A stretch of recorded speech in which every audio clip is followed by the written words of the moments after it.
Hello guys, gals, and non-binary pals, and welcome back to the web, where today we have a cool little battle between the Tombkings and me as the Lizardmen, who definitely came ready for an artillery battle it seems. So if you do want to keep what's coming out secret, you can just skip ahead on this, but currently we are bringing a Mage Priest of Life with just Regrowth and Dwellers Below, although it doesn't get much action, 4 Swords with Spears, a single Cold One Cavalry with Spears, three little Skink Javelins, and the 2 Ancient Salamanders, who I've been having a lot of good success with recently. In reserves, we've gone very cavalry heavy. I think we have about 11 pieces of cav out of the 23 units. 2 Ripidactyl Riders, 4 Feral Cold Ones, another Spear Rider, Saurus Scar Veteran, and the Pterodon Riders as sort of skirmish cav and just to drop rocks on things. Also brought the Croc Scores, not because they're any good, just for good luck and I enjoy their models, and a Bastillodon. Over here we have some interesting picks. We have Katep on his good old DJ machine, so he's going to be shooting as artillery. 2 more artillery, one of them a Chosen of the Gods Ushabti Greatbow, which does that weird shotgun effect, and a Bone Giant. As well as the Blessed Legion of Path, I'm not sure how you pronounce that. Some Nekahara Warriors, Skeleton Horse Archers, Carrion, which was a good pick, and some basic spears. There is in reserves a second Bone Giant, more Carrion, just some basic infantry, Tomb Guard and Tomb Guard with halberds, a Tomb Scorpion, and more Ushabti Greatbows, as well as King Nekash's Scorpion Legion. Cool, so a very interesting build they got here. So let's just get into the replay. So here we are. Just if you are a first time viewer, I do like to, as well as narrating the game, I'm also going to just be going over some good rules of thumb and what you kind of should be doing. So first thing you should be having a look at is seeing what they've got in the approach. Obviously you wouldn't know what they have, but it's pretty obvious they tend to like to bring both Ushabti. They're always a favorite pick, especially Chosen of the Gods. So just, they are hiding in these forest here, so it's always good to take note of. Also, Katep isn't a rare pick. You do see him sometimes. Generally it's him or Arkan at the moment, because Arkan's very good at dropping skeleton summons, especially. Personally, I would have gone with Arkan. He is much better at kind of blobbing things up and giving you more time to get your shooting to come in. Actually, things are going a bit quick here, so we'll just slow down. Okay, so this is kind of what we look like. We've deployed a single Saurus Spear, Skink Cohort Javelins, both Salamanders up here. That was a last minute change. Originally I was going to put them here, but I was worried that they're going to get absolutely shot to pieces by these guys. So I thought, you know what, we're going to thoroughly take the top ground. We put the got cavalry up here as well. So we're going to take that, and then we can push down with the Salamanders. And that turned out to be a good idea because they didn't really contest much. They had the Carrion and Skeleton Horse Archers. Personally, if you're playing Tomb Kings, these guys aren't a particularly, well, very useful unit. Not against Lizardmen at least, because they'll lose to any kind of cavalry really. Chameleon Stalkers, Chameleon Skirmishers? The Chameleon version of the Skink Skirmishers have 45% missile resist, they won't do well. So yeah, the artillery game is really the way you want to play. Let's just come back here. So I do realize they are hiding a lot of their stuff in here. I didn't know about this unit, but I knew these 2 Ushabti Greatbow units were in here, so just keep that in mind. We'll take out those in a second. Then we have the Tomb Scorpions coming up. Good anti-infantry unit, and probably a good pick because I do have quite a bit of infantry. But the way things are now, you just want to be sitting back, saving up as much supplies as possible, so you can put a bunch of units and send them straight into there. What you want to do is you kind of want to draw this infantry out into the middle, but we'll push this formation up in a second. And we'll get these guys shooting down into the Tomb Scorpion to get a little bit of damage. Hopefully, I think Katep can get some good shots in here, but I think he's mainly good against, well, infantry. So these guys will be fine, just getting some little shots in. Not particularly useful against the Carrion, so I think we do swap onto the Skeleton Horse Archers, but probably not worth the ammunition, to be honest. These guys are going to push up. And yeah, so we got almost 2,000. We're just kind of waiting. We will move these guys towards the middle soon. Oh, we move them up here. Okay. So yeah, eventually we'll move them. There we go. We move them here. We want to drag this infantry away from where we know these high priority targets are. Because what they kind of want us to do, they want us to forget about them. Then once we start pushing heavily with a lot of our high quality infantry, they'll just start shooting in and it's going to be a bit of a loss. So it's a bit of a sneaky play.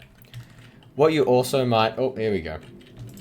Here we go. We summon out the 4 units of Feral Cold Ones. We want to immediately unbunch them. So a bit of a beginner mistake is sometimes you get all these units and you just send them over here. And the first couple of shots from these guys can absolutely like shred through all of them. So split them. I personally split them into 2 different groups that I just controlled. And they're just going to head straight over there. Because there's a nice gap here because we dragged all that infantry across. So these guys, they're not really getting great value. They got a couple of shots in. I probably should have just left them getting shot at. Just take out the Tomb Scorpion. That's ours now. Oof, okay, yeah. Katept, very good if we were to bunch up. For example, if he got shots into that bunched up Cold One unit, yeah, wouldn't be good. So at the moment, Javelins do quite well. He's got quite high armor, actually. This is just suiciding his carrier, and I think he wants to try and terror out the Skinks first, which is not a huge deal. To be honest, Saurus are coming in. Is Katept as a mage, isn't he? Yeah, he is. I don't think he saw much magic, but I didn't use much either, because I really did not want to get my guys sniped by these guys, or there. So we do have the Cold Ones coming in. Their infantry is fully engaged and getting surrounded.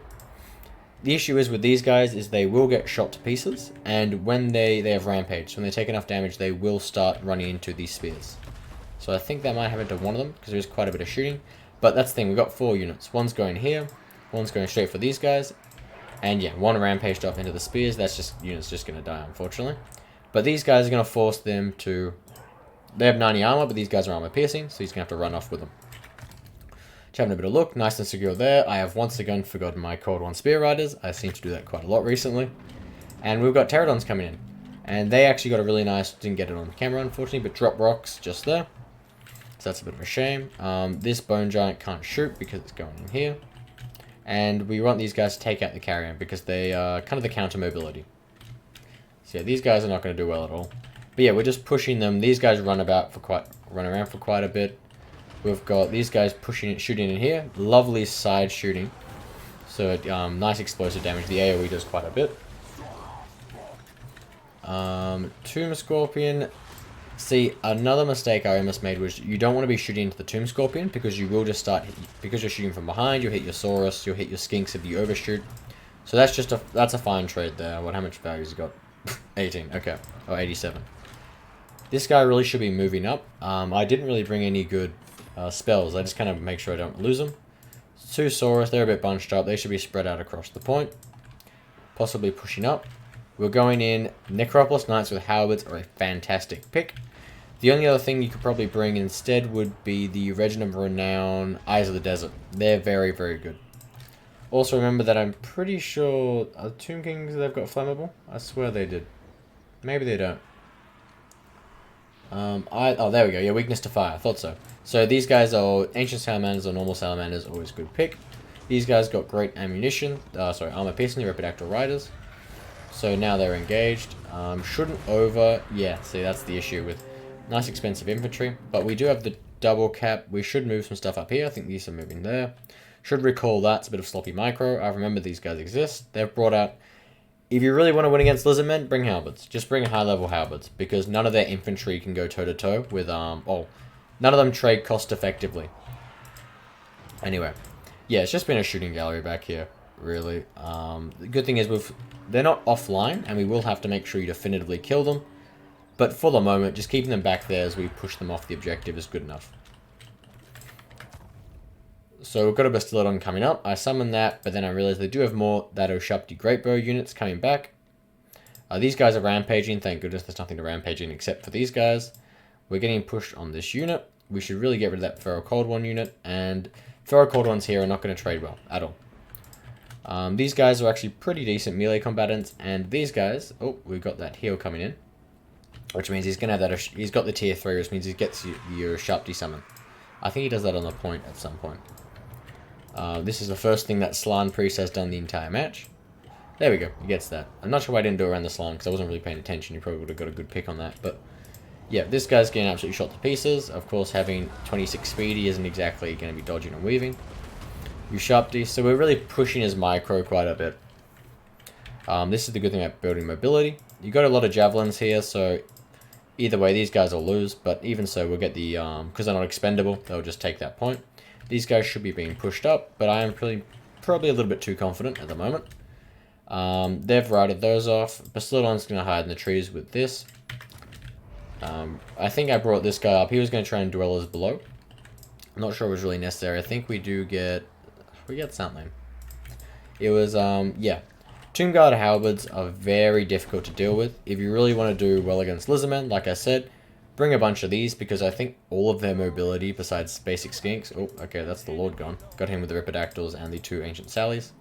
What are they doing for value? Not paying for themselves yet, but... Oh, that guy has. Jesus. Definitely. So yeah, it's doing quite well. But yeah, if you really wanted win against Tombkings, just build this, but just bring halberds. Lots and lots of halberds, and some Eyes of the Desert, because they're anti-large. Cool, so let's have a look what the value was like.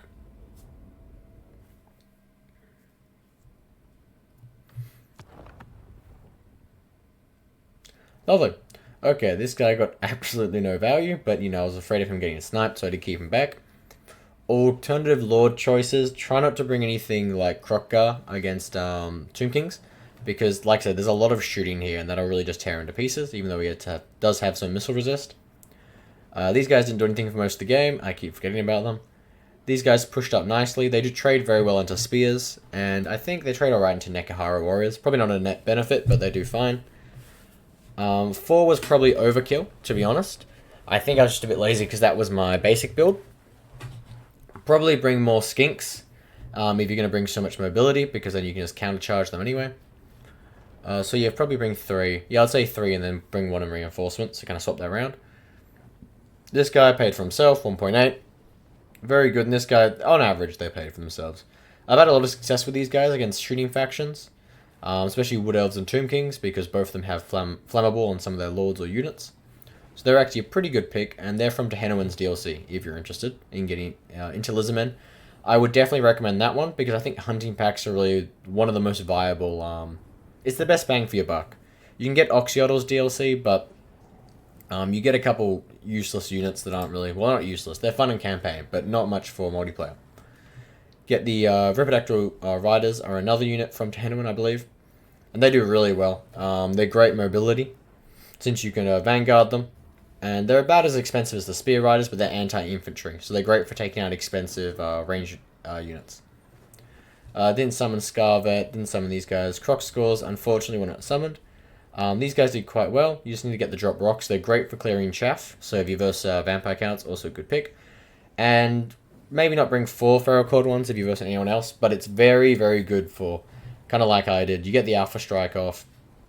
You push into the back line, the armor piercing, and they cost 450 gold. So it's always going to be a net benefit. Now looking at their stuff, Kartep did pretty terribly. Shut down the 2, what's it called? Bone Giant, that's the one. You always, always, always need to get rid of this unit. It will absolutely shred your high-level infantry, no matter what it is, and does shield breaker, so shields don't exactly help, which means you get more shooting in. If I was this guy, like I said, Skeleton Spearmen are alright. Carrion, also good for kind of protecting your other units. I'd bring more of these, scrap these. Probably scrap the Bone Giants, honestly. You have enough range pressure with this, and there's nothing that'll outrange these guys apart from maybe an Ancient Stegodon, and that's like a pretty terrible artillery unit, honestly. It's much more useful as like a battering ram. So I'd scrap both of the Giants, bring more halberds to stop a lot of the cavalry. So you want to shut down cav, aim for some more cheap arrow units to shoot down large creatures or large monsters. For example, if you had 2 or 3 of them, it would, and kind of had them consistently shooting the salamanders, although I think the salamanders have longer range, it would have forced me to pull them back. What else could he have changed? Again, Kartep's alright, but if you're bringing this much artillery already, you might as well bring Arkan. He can be on a horse, he can drop summons into your backline, or into my backline, I suppose. Bunch of other stuff like that. Kind of bog down your high-quality infantry troops, so these guys can get good shooting in. What else? Oh, Tomb Guard Halberds, fantastic unit. These guys, just bring the Halberd variant, much better. I don't know what's special about these guys, and Screaming Catapults are also very good. Although if you are bringing 3 Ushabti Great Bows, probably not. I'll probably bring 2 of these, get rid of that, get rid of the Tomb Scorpion, because Lizardmen infantry generally isn't that, well, it's very, very slow. A lot of their killing power comes mainly from their large entities, whether it be monsters, or the ancient salamanders, or the Ripidactyls, I think count as large. So you really want to bring a lot of anti-large units. High level, like halberd units, there's nothing on Lizardmen roster that can touch them. Although I've probably gone on probably a bit too long about that. But yeah, Tombkings, it's a very winnable matchup. If you like this, they just went a bit too heavy on artillery here. Cool. So thanks for watching. Obviously, like and subscribe if you enjoy this kind of stuff, especially the kind of more educational aspect of it. But if you are interested in checking out some of my more videos, I'm actually a modder by nature. So I might pop some of that stuff at the end of the video, just if you're interested. Do new units, new skill trees, and do votes on what the community wants to see. Cool. Thanks for watching.